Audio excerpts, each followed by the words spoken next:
Philadelphia. I'm Bruce Buffer. It's time for the Anthony Gargano Show. Good morning. Good morning, everybody. Happy Thursday to all across the Delaware Valley. What a beautiful day.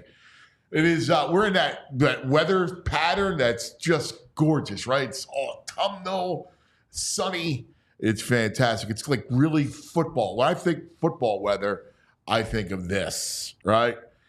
This is the Anthony Gargano Show, and we're presented by Rite Aid. So anything you need, flu shots, your medicines, any last-minute goods, Rite Aid, RiteAid.com, your neighborhood pharmacy. Yeah, I think about this weather and the crispness in the air and the autumnal feel, and I think football, and I also think of October baseball. And I watched that game. It was a slow sports night last night, so I watched the Dodgers and Mets, and I got a case of the sour grapes. I do. I watched that game, and I'm looking at this Mets team, and I'm like, they stink. They're not good. They're not. And I felt that pang of, oh my God, how did the Phillies lose to that team? Because, I know we talked a lot about it with Dave Dombrowski and Rob Thompson addressing the media, but I still think they're a good team, man. Like, this was a tough one. This one hit me harder than I expected it. I did not expect them to go down. Even though I didn't like the matchup with the Mets lefties and the Mets were hot, they still should not have lost. That just is a bad loss. Just a bad one.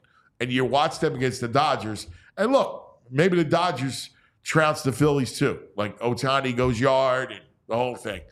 But I just think with the Phillies starting pitching, I think they would have been. I think it would have been a better series. But I'll put that to the side because the focus is on the Birds. This is a monster game. So many levels. Yesterday we had an old colleague of mine on the show, Paul Schwartz, who covers the Giants for the New York Post. And I loved what he said, which was, hey, this is a big game. Like, it's a big deal. Saquon Barkley going back to New York is a monster deal. And it is. Let's face it, right? Here's the thing where he didn't want to leave. The crowd was filled with Barkley jerseys. And he leaves and comes down here to their arch rival. And believe me, in New York, they hate the Eagles, right? Like, we got to have our thing split between Cowboys and Giants. And some of us view the Cowboys more as a rival. Some view the Giants more, but they're really like one and 1A. In New York, the Eagles are one. They do not like the Eagles. That's a big deal. They don't like the Giants in Washington, but they don't like the Eagles. It's a big deal.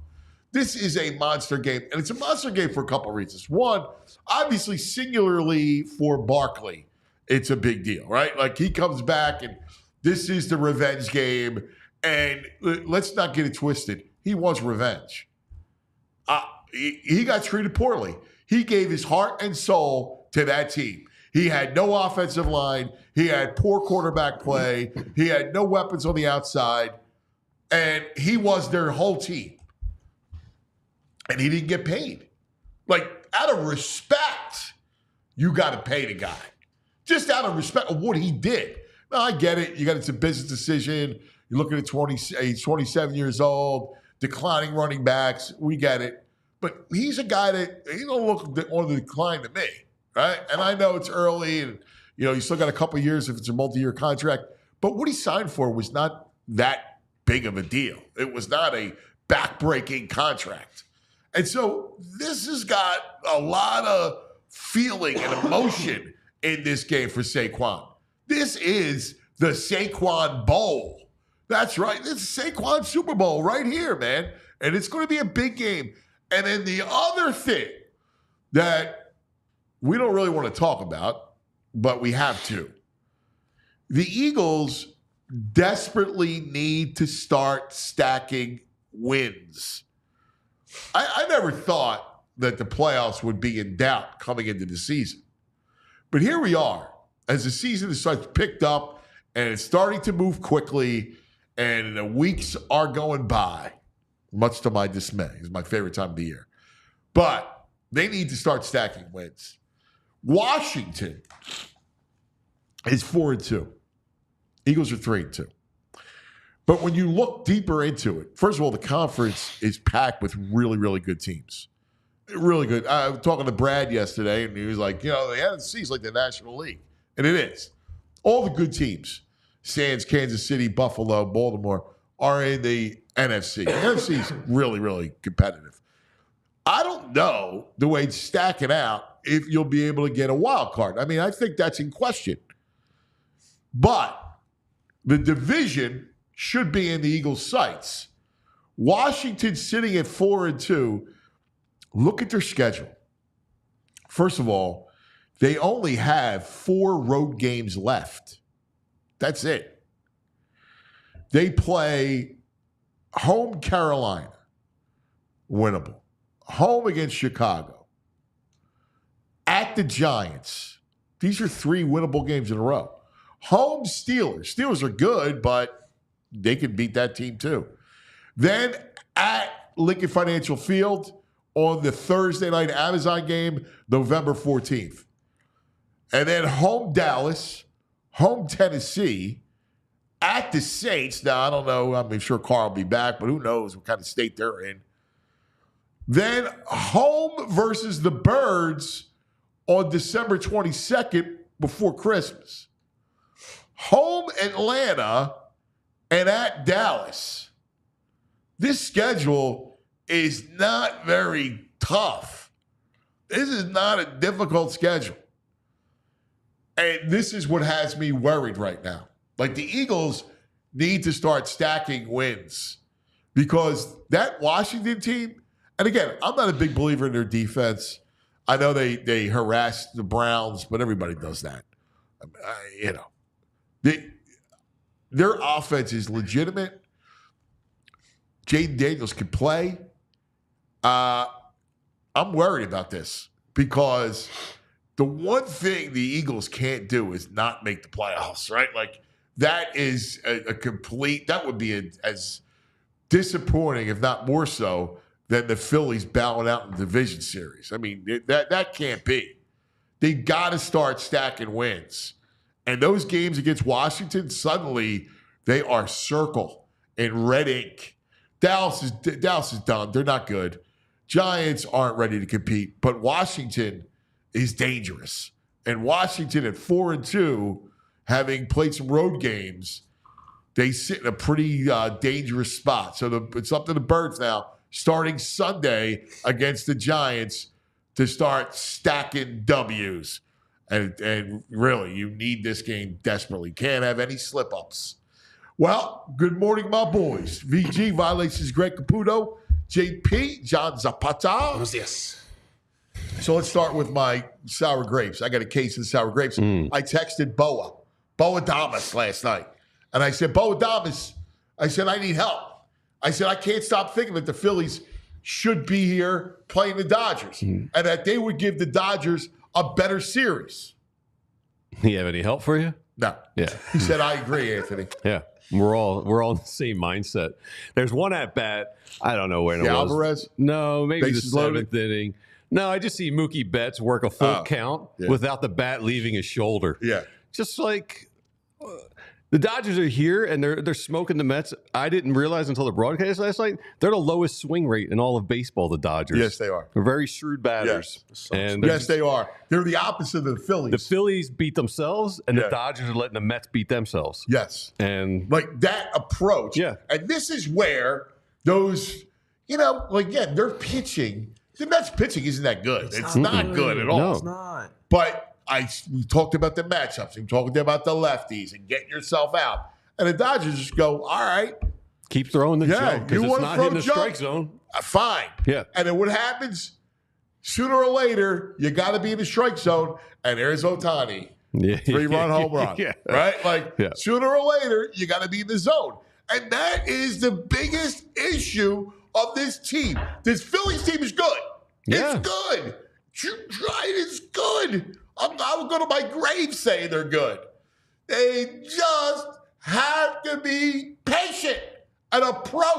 Have an approach. Is it in their DNA? I don't even know if it's not in their DNA. Right. That's the biggest thing. And this you got to go to Germany for some platelet replacement therapy or something. We need whatever that is. PR, whatever that. I don't know how you change your genetic makeup, man. I mean, this is just how they go. I know. PRP. PRP, yeah. Yeah, the blood spinning. You need the brain spinning is what you need. They need a different approach. It's unbelievable. That's the only thing that's their only weakness is their approach. Because I got news for you. The starting rotation's fine. It's going to be fine. You get a fifth start. You figure it out. You're good. Painter's coming up. They're bullpens are bullpens. Look, he'll always couple guys you got to replace, but they'll fix that. That's fine. It came down to they just couldn't generate out. Like, you know how much easier it is to pitch when you got a lead, right? Like you're in a bullpen, and it's so much easier to just come out and throw strikes when you got a lead. And they just every game felt like a bloodletting, right? Every game you were squeezing the bat and taking bad hacks. Pitchers are squeezing the ball, and one mistake, and they know this team's going to struggle to come back. And it just everyone's tight, right? And it all starts with their approach at the plate. Yeah. It all starts with that getting themselves out. Game 4 is probably the most frustrating. That's it. That's the whole thing. And it's amazing. Maybe one or two guys can change the whole feel of it, but that's really it. That's how close they are. It's maddeningly close. I don't, because a friend of the show, Matt Gelb, did a nice piece analyzing everything. They did see a fair amount of fastballs. I don't know why. Were they just waiting for that off-speed stuff so much? Like, he's got a piece. They saw 48% fastballs in the DS series. And they all had terrible averages against them. Well, how much were Minaya? Because they had trouble picking up Minaya. Yeah. I think Minaya threw more fastballs than. The thing is, he also doesn't say how many fastballs were in the zone. I mean, they're just. Well, they hit 169 against Mets fastballs. Okay, but how many of those were Severino up top? Right. Like just off the top of my head, 4-seam versus 2-seam too is a big difference, right? If you throw a 2-seam, not to be Mr. Your seam head, but nerd out. Let's go. If you throw a 2-seamer that rides in on Alec Boehm's hands and you swing at it, that goes into that average. Yeah. It's not a 4-seam fastball where you're sitting dead red. It's different. All right, here's some stats I'll throw by you to just get your reaction. Real Muto saw 15 fastballs in the zone. He didn't hit any of them. Boehm saw in-zone fastballs 10 of his 39 pitches. Marsh had 52 pitches. 17 were fastballs in the zone. I mean, Bryson Stott saw 24 fastballs in the zone. He had one hit. I mean, wow. He had no recognition of the strike zone. I just don't know if, again, part of it, the two-seamer is different because it runs, right? Mm-hmm. The 4-seamer, it stays. I mean, you could get velo off of it, but it's flatter. Right? So, I was blown away by those stats. That's pretty amazing. All right. Let's get to the Eagles piece of this and the playoffs. And I got to tell you, I'm nervous. I'm nervous. Like this schedule, this Washington schedule, home Carolina, home Bears, at Giants, home Steelers, at Eagles, home Dallas, home Titans, at Saints, home Eagles, home Falcons, at Dallas. That's not a tough schedule. No, not at all. It comes in at winning percentage of opponents is .476. It's like the 20th most difficult strength of schedule. I mean, those numbers are focaccia. I mean, the Eagles. I know. I can say the Eagles have an easier schedule. That's what everybody says, slightly. Yeah, I don't buy it. Yeah, I don't care what those things say and all that stuff. Right. I go by how I view these teams. The ones that I was looking at when I was looking at the standings, their point differential, the Eagles are -6. It's not going to get you to the playoffs. No, but you got the playoff. Like we're talking about. I know. Say that. Yeah, right. Playoffs. But we're talking playoff. Like They have to win this division. Yeah, the North may get all the wild card teams when you look at it.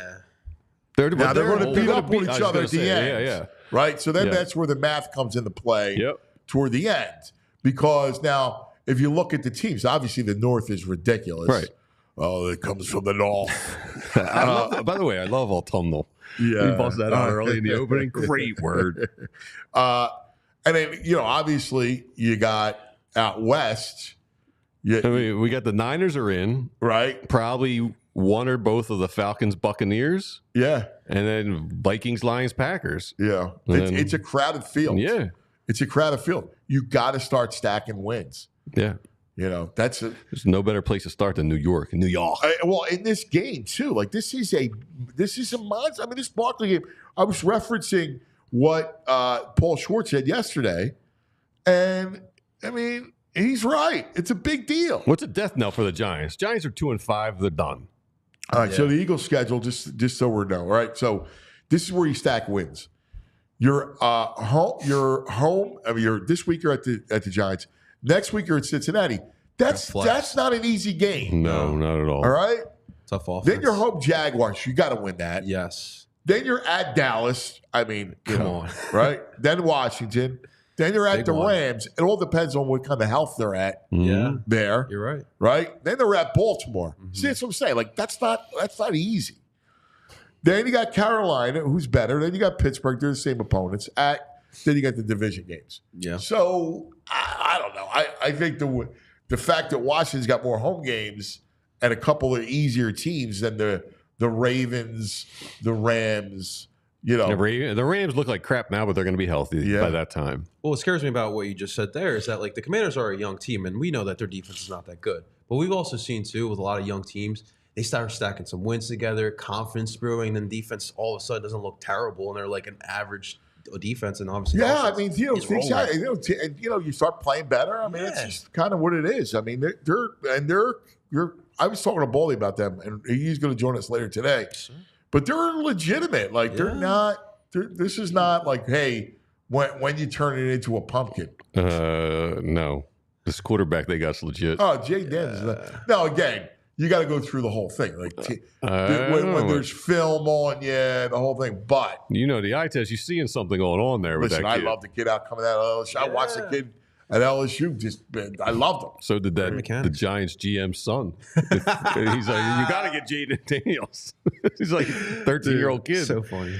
But I didn't know the Commanders are tied for like the most points in the NFC. They put up 178 points so far. There's no other team. I think the Buccaneers might be close to them or tied with them. But that's a powerful offense going right now. I mean, how many times did you see them?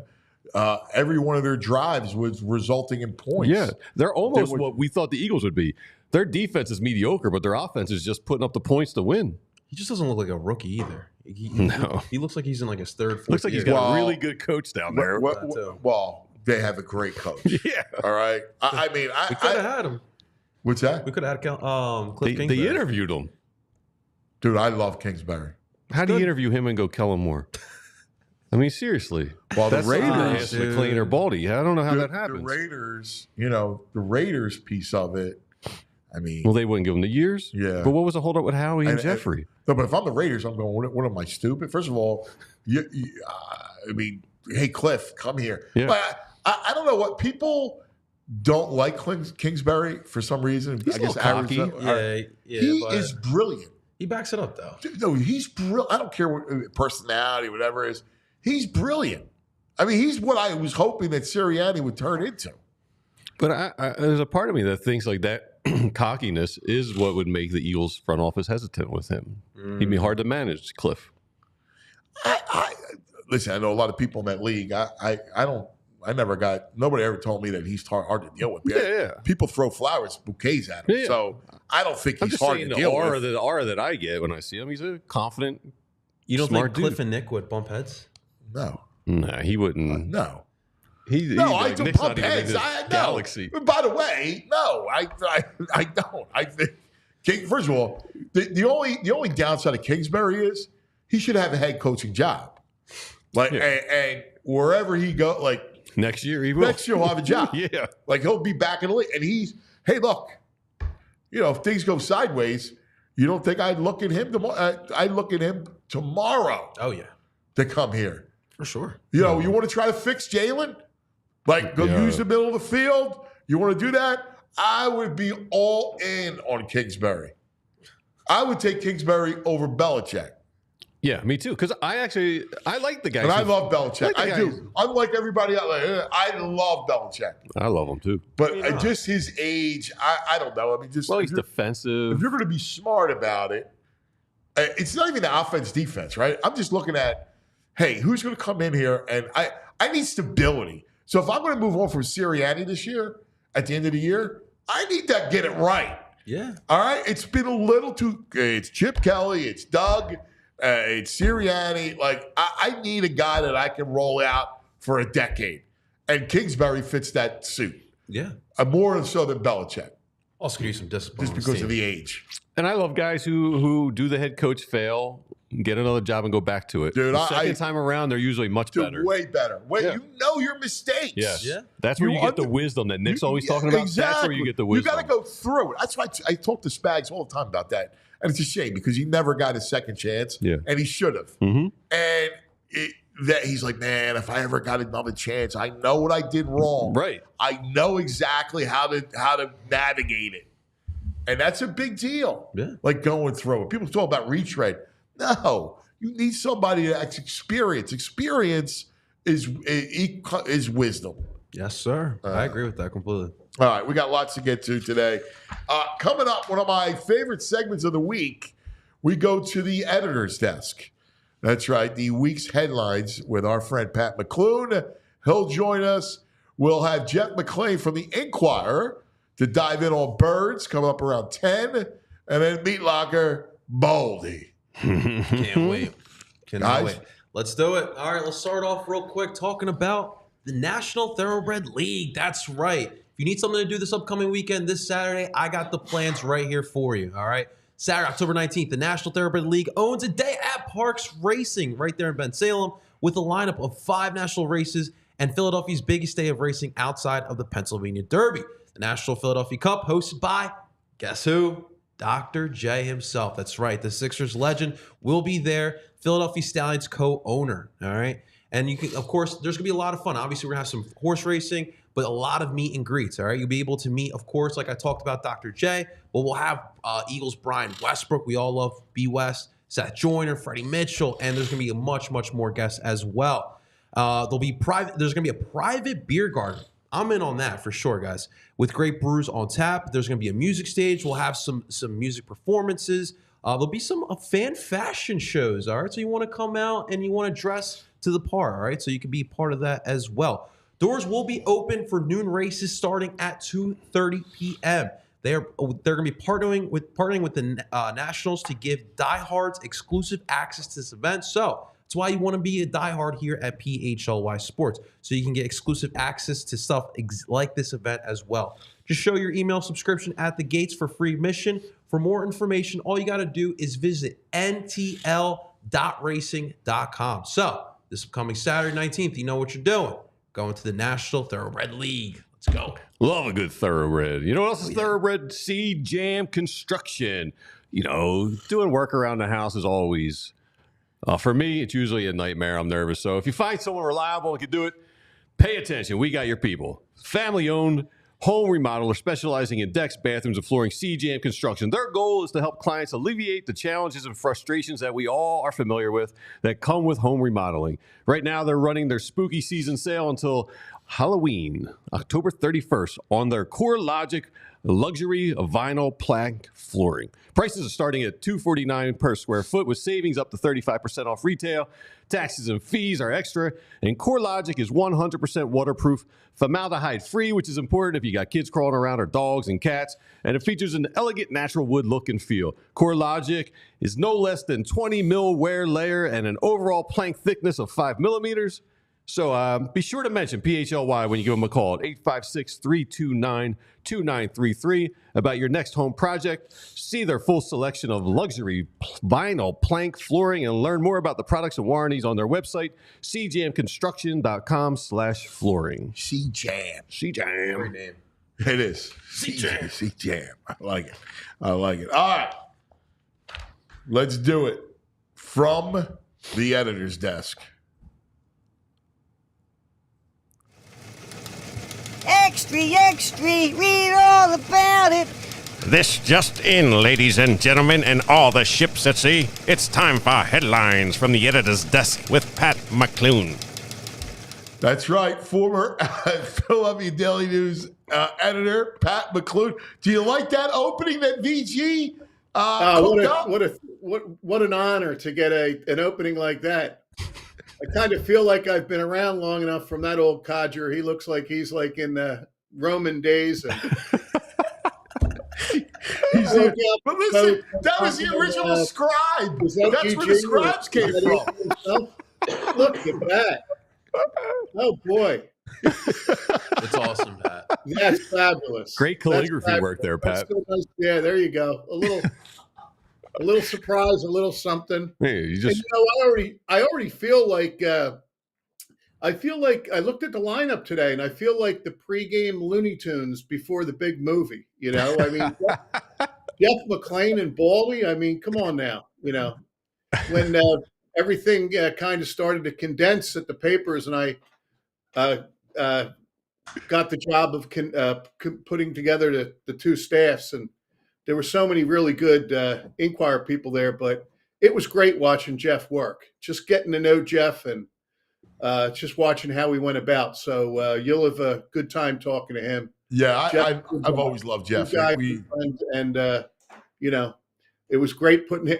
I'll tell you what, I'll put this up against anybody. That Super Bowl year, it couldn't last, but we trotted out Jeff McLane, Les Bowen, Paul Domowitch, and the great Zach Berman. Four guys in that team. That's strong. So that was, I remember getting together at Cheese and Pete's a couple of weeks before the Super Bowl, assuming if they got in, how we would spread that 2 weeks together. And I felt like you needed something to lead the paper with every day for 2 weeks. And with those guys and the ideas and the expertise, it was great. And I've been thinking one thing I really miss. You know what? You missed. You know what would have been amazing if you would have had Baldinger with that crew. Like that's the only thing that would have been the greatest. Absolutely. Ever. Yeah, yeah. And Rich Hoffman's dad, the OG Rich Hoffman, he was terrific on the Eagles. He was. One thing I really miss is Damo's numbers. Damo used to always put these stat packages together, and it was really in depth and well thought out and stuff like that. So I guess you can find that at other outlets, but I always felt nobody did it like Damo. But no, I just wanted to shout out. I saw Jeff was coming up, and it was. I'll be looking forward to listening to both of those guys later. Yeah, Damo did a great job. You know who's a young Damo? Fran Duffy. You got to check out Fran's. His game notes are really impressive. He's a young. Yeah, I've Damo. always been impressed by the film breakdowns, and yeah. So listen, you got Fran, and you'll know how to use them. That's for damn sure. All right, so where are we starting, brother? Well, here we go. I'm going to give you your choice, and I'm going to tell you that you'll see in the one that once again we think alike and we think of the times. Your choices are Eagles, NFC East, Phillies, State of Philly Sports, and the future.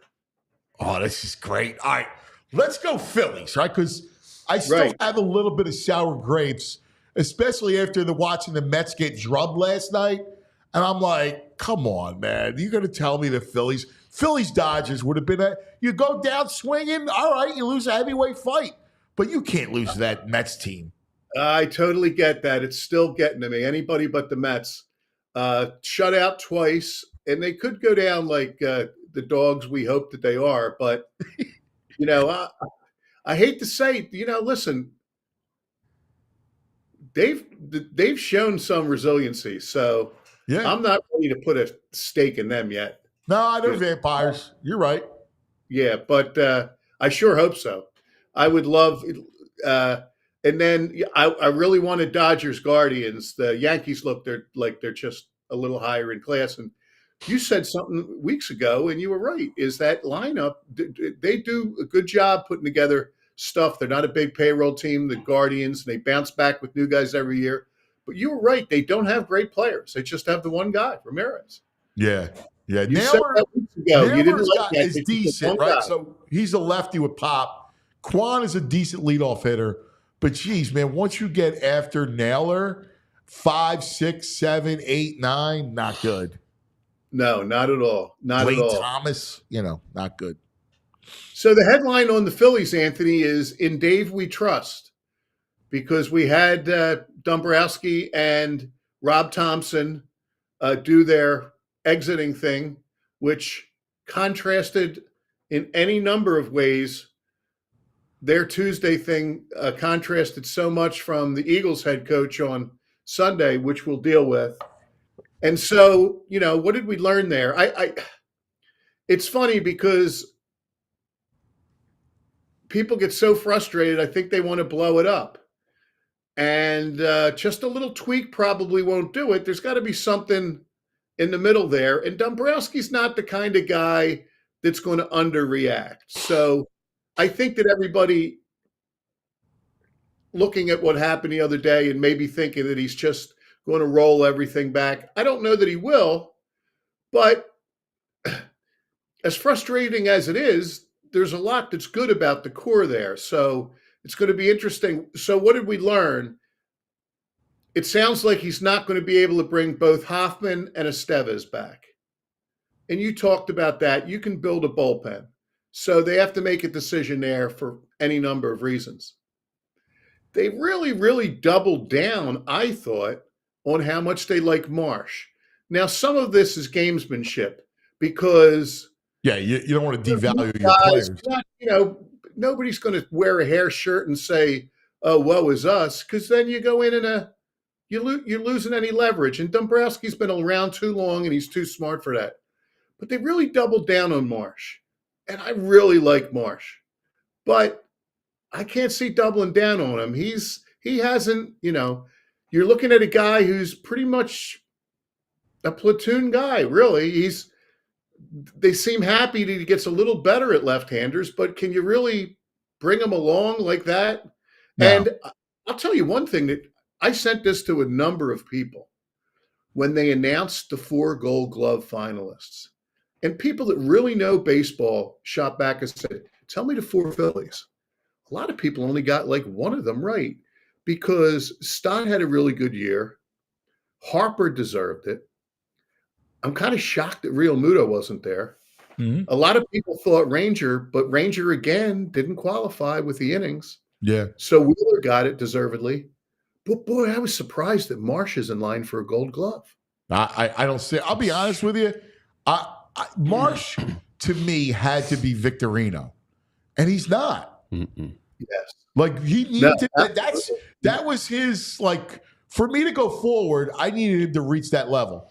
And he's not. And Victorino's a better center fielder. Victorino won a few Gold Gloves. Yeah. And gave you a lot at the lineup and gave you so much speed.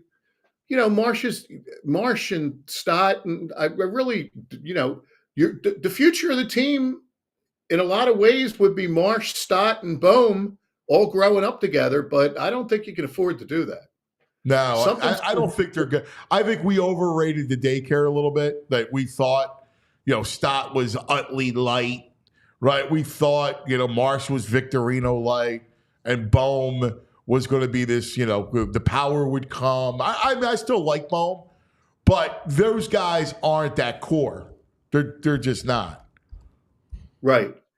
And another thing I thought that came up that's interesting is how Andrew Painter gets handled is going to be key. He has the chance to be somebody that we're talking about for years to come. That would be awesome. But like even Dombrowski said, you can't count on him to throw 180 innings. So even if he comes up at the end of the year, what do you do? I don't understand how you handle pitchers these days. I don't want to sound like somebody that says, "I remember when Robin Roberts threw both ends of a doubleheader." I don't want to be that. But how the Phillies deal with Ranger and Painter it's very delicate. I mean, a Wheeler, Nola, Sanchez, Ranger, Painter rotation would be off the charts. But there's a lot about that that's kind of too delicate for my taste. Yeah, I like, to me, I half write off Painter next year because of how they're going to use him. I just don't see it. I would prefer that they baby him all year and then have him ready to go in the playoffs. Like, imagine having him ready to rock and roll, and able to throw 6 innings in a playoff game. Like, that's what I want, because teams not having to look at him and he's coming up throwing with that kind of stuff. I mean, that's a big advantage. I think you're right about that. I think that would be ideal. But then what do you do with him if he's ready to go? Do you only throw him 4 innings a game and AAA for a while? Okay. Yeah. Okay. No, I completely baby him in the entire, and I mean, as slow as possible, the gradual, as you can imagine, as deliberate as I can do it, kind of ramping up to August, September. And it does sound like they're willing to look at the lineup. So he brought up there's a lot to lead off. Yeah. They signed a guy for $300 million. It should be an ideal leadoff guy, but he hasn't been playing that kind of game. I think if you got Turner, you tell me who the number 2 is, and then you got Harper, Castellanos, Schwarber, all of a sudden that starts backing up that lineup toward the back. But I love that. I mean, and whether you want to put Bryce 2, which I think I would go Bryce 2, or Schwarber 2, one or the other, but I would prefer Bryce 2. And then you got to find a number 3 hole hitter. That I think that outfielder has to be the 3 hole hitter. Then you got to break the lefties up, so Schwarber's 4, and then you go from there. So whoever's playing left is my 3rd hitter. Let me ask you and the guys, 2 guys, and what you thought happened and where you thought they go from here. And one is Stott and the other is Ranger. What are we looking at down the road with both of those guys? In my opinion. I actually would be interested in signing a free agent pitcher, saving Painter and riding out Ranger for the 1 year. Ranger's health is a concern. I wouldn't sign him to a long-term deal. I love Ranger, but he's just can't stay healthy. Yeah. I mean, listen, Stott, I bring him back, but this is a big year for him. To me, this is his make or break year. No doubt. I still think he's got down the road potential all-star in him, but boy, I was really surprised how he slid this year. So people had talked about him possibly hitting up for a batting title at some point in his career, and then he just totally we had a lot of expectations for him. off a cliff this year. Yeah. Yes. All right, what's next? Well, Eagles, NFC East, which we could blow through because you've done such a good job on it already. State of Philly sports or the future? NFC East. Okay. I have written down beside me what you've already gone through. I see the same thing you do. The Redskins are, the Commanders are playing. The race thickens. And the reason to look at it, you could look at it every week, but the Eagles are playing the Giants, so we're getting into the NFC East. My concern here with the Commanders, Anthony, is if they manage to split in the NFC East, you're at 7. And then with that schedule you trotted out, I mean, you mean to tell me they can't beat the Panthers, Bears, and Titans to get to 10? It's going to be tough. I know. I mean, think about it, right? You said it. Panthers, Bears. Look, the Steelers in Washington, that's winnable. Like you said, Titans. And at the Saints, I don't know. With the Saints, I mean, who knows? So they scare me, Pat. Yeah. And, the only team in the division I count out is the Giants. I don't expect the Cowboys. But this whole business about the 20 years where we haven't had a team repeat in the NFC East, it really is incredible. And last year's the year it should have been broken. it starts to think that there's something about it when you're at 10-1 and the Eagles are going to just obliterate it Yes. and then bracket it on 20 years because no one has repeated since the Eagles in 2003 and 2004. That You're is sitting at insane. 10-1. That's one of the most insane stats ever. I agree. I thought about that. They're freaking 10-1. They can't win a division when you start off 10-1. No, It you're was spot crazy. on. And it makes you wonder that it's going to extend because even if the Eagles play pretty well, and you could see a scenario in which the Commanders go 11-5, and they're not an 11-5 team, but play a when you get last the place schedule. it's- That's right. They may have an 11-5 quarterback. That's the issue. Yeah. Right.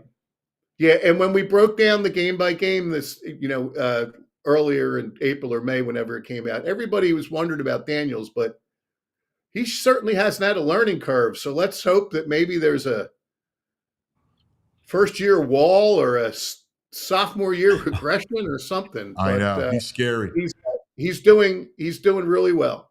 And just to review over that year is the Eagles have won it 7 times, Dallas 7 times, and Washington and the Giants 3 each. So it's just a crazy thing that nobody's repeated. Wow, that's wild. 7-7, 3-3. That was the RG3. I guess the last time Washington was relevant was the RG3 time. Wow. That's crazy. That's wild. All right. What do we got next? Eagles, state of Philly sports in the future. All right. I know you're looking to end on the Eagles, but go ahead. No, I'm going to end on the future. Like, you got me. There you go. That'd be Okay. perfect. Can we get a sound effect ready for like a? I don't know. The future for sounds future, like a time travel. really kind of cool. All right, let's go. Let's go Birds now. Okay, great. And the headline for the Birds I have is CEO WTF. Ah, man, you went safe for work with the WTH. Oh yeah. I really got along well with Larry Platt when he had the news for a year. He's a good friend. But one of my jobs when Larry was there was keeping the F word off the front page. And, we finally got WTF on the cover, and I'm saying I was upset about it. He goes, "Oh, come on." And the thing I was upset is I said, when you go WTF on the front page, it's got to be something seismic. Yes. And the one that we went WTF for on the page was when I guess it was Andy took the offensive line coach and turned him into the defensive coordinator. Oh yeah, that is Juan deserving. Castillo. Yeah. Yeah, Juan Castillo. Wow. But anyway, probably the biggest thing of the week was the Eagles and the coach. And, I just want to say that in a vacuum, everything that happened with Sirianni, each little incident, I can argue away any one of them. I can argue away the, the fan thing, the kids being there, him talking about his love of the game and all that stuff during a post game when he's supposed to be answering questions, him getting upset at the question about no points in the first. But what I can't do, Anthony, is that when you put it all together, it was bad. It was bad. And when a player, people say, oh, these players, they never say anything critical. When Damian Woody comes, I'll tell you one, I don't know anything about anything, but I do know this. When Damian Woody comes out and says on Monday, this dude is a straight clown, Jeff Lurie does not want anyone calling his coach a straight clown. Jeff Lurie has to be seething about the whole thing. Seething. Yeah, I would agree with that. You're supposed to project stuff. And he just won. It wasn't a hard press conference. When he goes big. You remember that first press conference, you thought, oh my God. But then that was an aberration. He really was a lot more than that. He's done fine. And then the thing about the seeds, every now and then he really, really strays from the reality, They just got to shut him down. He needs to answer very succinctly. One sentence, two. He can't stop talking. I know. And he gets You've heard that. You got the runs of the mouth. Yeah. Oh, yeah. I mean, that's what it is. He can't stop himself. And it's amazing. It wasn't that hard. And the thing that's a shame about it is you can't call a timeout and walk to the side. Because Bob Lang, the PR guy there, he's no rookie. No, Bob's been around. I know. He's really good at what he does. He knows what he's doing. But now you're like, oh my God, just for the sake of having a little fun. He's like Sirianni's like the Phillies swinging at off speed stuff. Like they can't help themselves. Like it's unbelievable. It's like, dude, I remember Andy. Andy couldn't wait to get off it. I got to do a better job. Yeah, maybe. Yeah. One word answers. Yes. He never expounded. And and it's a shame because I like a guy that talks. I don't like the one word answers. I don't like the pattern, but it's probably smart for a CEO to do that for the sake of it in an exercise. VG, you're a reporter from the Bulletin back in the day. Oh, nice. And I'm going to be Sirianni. Ask me about not scoring in the first quarter. It's not that hard. Hey, Nick, the first quarter scoring woes has continued even after a bye. What do you attribute that to? Do you believe that? Hey, look, I'll tell you, we won the game, so I'm happy to answer. If I'm going to answer this, I'd rather answer it after we won a game. Look, it's a problem. I see it. We're the only team in the league that hasn't done it. Believe me, from me to Kellen to the players, everyone, we're working feverishly at that. I can't wait till we start scoring in the first quarter. We've done it in the past. We'll get it back. And then when we're done with it, I won't ever have to deal with this question again. So I get it. It's legit. I feel as bad or worse than the fans on that. And, one thing I will say, thank God to the defense that they stood up and gave us a chance for the offense to get it. But yes, we'll be on it. We know it's a problem and we'll deal with it. Great answer. Wow, Nick. Thanks, Nick. Yeah, I have nothing else to follow up with. Yeah, I mean, it's not that, just. Nick, tell us about your high school coach again. Right. Yes. Yeah. AJ's good at catching baseballs as well as football. I like the guy like you. I like the guy, but this job just feels too big for him. I mean, it just does. Yeah. It feels like he's swimming. I thought that he was more of a cerebral guy. That when we looked at offense in 2022, first of all, when he gets the job, they're buttoned up, right? Like they look well coached. The year two, they have that crazy run to the Super Bowl, and the offense looks great. And then last year, where I really fell off of Sirianni and he disappointed me, was he never took the reins of the play calling. Like Brian Johnson's struggling, the whole thing's going in sideways. That's as a head coach, you got to step in, and then you got to call plays, and you got to fix it, or at least attempt to fix it. Right. That's where I lost him last year, is that the blitz started coming. Martindale really had them flummoxed and okay. Yep. So we blew it. Everything you did had to be directed toward fixing that in the next few weeks, but it kept coming and coming, and you didn't see anything where they were trying anything differently. That was hard to stomach. Yeah, it was. Anyway, Colby in the chat room says, Pat, you're hired. You got a job. All right, let's go future. I will save State of Philly sports for that'll be the finality. Give me the future. All right, the future. All right, now I'm going to say the name AJ DiBonsa. Does that mean anything to anybody? No. Okay. AJ DiBonsa is, by anyone's account, the best player coming out in high school basketball this year. But the reason I bring it up is I was floored, and, this isn't the kind of thing that you would go to the bank with as far as printing a story and with having the facts and the sources. But there was a tweet by Jeff Goodman, who's a credible guy, Yeah. who introduced me to AJ DeBonsa by saying that the word is that whatever team's going to get AJ next year to come into college, it's going to cost between 7 and 9 million for the year. I mean, again, I don't want to act like I'm 100 years old. I want the players to get paid.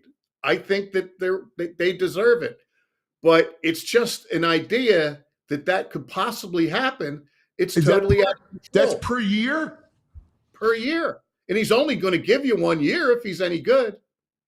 Well, but here, it's interesting because, like, I know of a football situation where a quarterback was looking for 5 years, $25 million, right? And then that was the deal, and he got about half of that, a little bit more than half. But this is the going rate. Now that was for a blue chip quarterback. If this kid's the best player in basketball, yeah, I mean this is what it is. So I got his final list of 7 teams: Alabama, Auburn, Baylor, BYU, Kansas, Kansas State, North Carolina. Wow. BYU cannot pay this. BYU, that's Vi. Yeah. Our buddy Vi Sickahem is working for the Athletic. I think you got to leave Bama, Kansas, or North Carolina. Yeah. Well, that's crazy, Pat. I got to tell you, though, Yeah, I'll be honest with you, I love it. Here's why I love it. Because here's why I like it. And I'm going to tell you why. Because I think it's going to keep kids in school. Like, if you're making $8 million a year, there's no rush to go to the NBA. I think it makes college basketball and college football, I think it makes it better. Yeah, when I sent it to my kids, my son Tom sent a thing back. He said, that is by multiples more than the NBA minimum. The NBA minimum is 1.157 million. So if he got 7 million, that would be 6 times the NBA minimum. If he got the other, it would be almost 8. So, I mean, it came up with Caitlin Clark. If Caitlin Clark was purely about the money, it's crazy. She would have stayed at Iowa for another year because of I'm with you. Improprieties for the WNBA. I'm with you. I got to tell you, I think it saves college basketball. And the money, listen, the money's the money, right? But I think they deserve to get paid. I really do. That is a job. Like when you're, like you look at I look at high school stuff and what high school programs, especially football, and what the workload is on a kid. It's you're lifted in the morning, right? You got practice 2 days, team meetings. It's a long day. It's a big deal, and kids deserve to be compensated. And nowhere in that thing do you say that you got to go to class. So, but yeah, they deserve to be compensated. I almost, the NCAA, I'll fight anybody over. You show me an organization at any level of government or whatever that's as ineffective as the NCAA. Oh, they're a joke. You're right. They just needed to come in there. And what you need to say is that the college cannot pay the kid directly. I mean, the NIL was meant for, the perfect example was Jay Wright did those Granite Run commercials. And then one year he probably goes to those people and said, you know what? Why don't you have Colin Gillespie do it next year? Yeah. He does a fine job and he gets paid for it. That's great. But, I guess this guy, if you're at the top, that's what the market would bear. But the future's going to be, it seemed very futuristic to me. And I just thought it'd be something. I love it. I'll be honest with you. I like it a lot. I like it a lot. All right. The state of Philadelphia sports. Well, a lot of this floated around this week, and I wanted to see what everybody thought. It also floated around in the tweet for a PHLY distinguished guest, Kevin Nagandi. And what it is looking at the way the games, and there's Kevin's tweet, looking at the games, how the Phillies blow the lead and then the Eagles in the second half against the Super Bowl. And you can read that list going down about, the Sixers blowing games 6 and 7 of the Celtics. There were variations of that floating around, some that went back even farther than Kevin Nagandi. And it kind of brings up the impression about how it's a horrible time for Philadelphia sports. Now, I disagree. I mean, we all want the championships, shouldn't settle for anything less than a championship. But when you have 3 teams knocking on the door and one team that really captivates your interest, I personally think it's a good time in Philadelphia sports. I would like a little more certainty about the football team, which is the thing that worries me, that yes, I am the most into. You are right. I would like to know that we got a bunch of, as they say, dogs, and that I would like to think that we're going to be good for the next 5 or 6 years. But the Eagles are good. The Phillies are real good. The Sixers are good. You know, I think that's better. Spot on. And Exhibit A, counselor, is you want to go back to 2015, 2016, 24. They all stunk. The Sixers were so bad, and you were in a process, and the Flyers were just disappeared off the planet. The Eagles sucked, right? The Phillies were done. They had a freaking mannequin as a manager, right? Like, give me a break. That was bad. You want to go to bed? Go into the pieces of the 90s, right? Where you had freaking Sean Bradley, and the Flyers weren't even making the playoffs in the early 90s. It was pre-Lindros. And the Eagles had friggin' Ray Rhodes and Kotite. I mean, are you kidding me? See, we got them all lined up, boys. I love it. You always do, Pat. You always do. That one segment, it's well worth my time. But, you know, I always look at this both from when I had the job at the newspaper and as a fan with family and all that.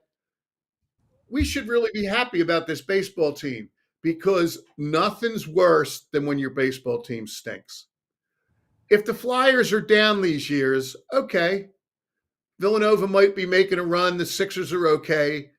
The Eagles are, you know.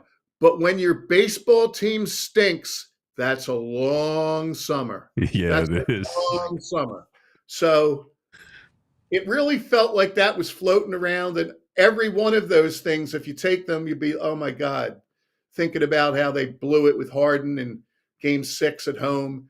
Every one of them, the Super Bowl, every one of them was tough. But in the whole, I'd rather be knocking on the door. Yeah. You're the man. Sure. I love it. I love it. I agree 100%. Wisdom from the editor's desk. Love you, buddy. Well, you're going to get real good stuff from Jeff and Baldi. So if I made you laugh or got you fired up, I think I've done my job. Always. You're the best. Always. Let's do it again next week, guys. Thanks a lot for putting up with me. You're the great. Thanks, Pat. There he is, the great Pat McClone. He's my man. He's terrific. Yeah. Always thought-provoking, creative, the whole thing. Hey, let's talk about the BetParx Sportsbook and Casino app. Yes.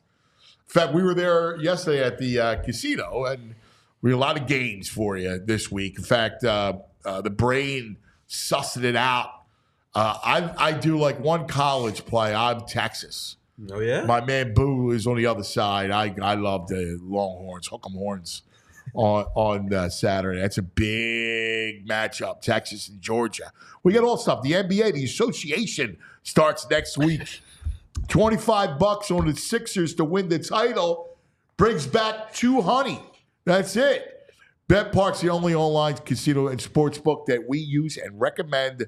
Watch and wager football, then double down on fourth down by playing live dealer blackjack, craps, roulette, more while you're watching the game. Birds 3.5 on Sunday. Lock. Here's what I love. I take it back. I do like them. I love Barkley over 82 yards rushing. Yeah. I love Barkley over, I think it's 120-something all-purpose yards. I'm in on that. I think I love Barkley minus 160 to score a touchdown. Yeah. I think it's the Barkley game. Bet the Birds and Barkley. Plus college football and baseball playoffs, you name it. New users, download the BetParx online casino app and sportsbook right now. You get up to $1,000 casino bonus back if you're down the first 24 hours. So whether your team scores or not, There's always another way to win on the BetParks online casino and sportsbook app. BetParks.com has all the details. All right, got to be 21. If you have a gambling problem, you call 1-800-GAMBLER. You got to be in PA, New Jersey, Ohio, Michigan, or Maryland. The BetParks Sportsbook app. JP? Love it, cuz. All right, well, we just heard Pat. He's our helpful editor trying to fix our spirits, and I appreciate that. Well, if you are looking to fix anything inside or outside the house and you want to hurry up, especially if it's outdoors because it's getting cold, you need to hit up your local Ace Hardware store, ladies and gentlemen. They are our helpful hardware folks, and it's a reason why. Because when there's something that needs to be fixed inside or outside the home, they are the place to go with everything you need, including, even better, the person to fix it. Because, come on, let's be honest, you and I, we're not the best at these things, okay? And also, we're honestly just a little bit lazy as well. We'd rather on Saturday kick our feet up and watch some college football, watch some of those matchups Cuz is talking about, right? So that's why we want to get those helpful people out to your home and fix it. So what are you waiting for? Get that next project started here today. All you got to do is visit acehardwarehomeservices.com. That's acehardwarehomeservices.com. You can get your next project started here today, and you'll say what we always say here. Ace is the place with the helpful hardware, folks. Cuz. All right, buddy, here we go. It's the 10 o'clock hour presented by TrueMark Financial Credit Union. TrueMark.com/PHLY to check out the credit union difference with TrueMark. All right, joining us from the Inquirer, we were talking about him a little earlier with Pat. He is terrific. He knows the birds inside and out. Let's welcome Jeff McLane. Yeah, Jeff. What's up, Jeffrey? Ant, what's up? So, how you doing? I don't know. I don't know. I'm still reeling over the Phillies, and watching the Mets get plastered.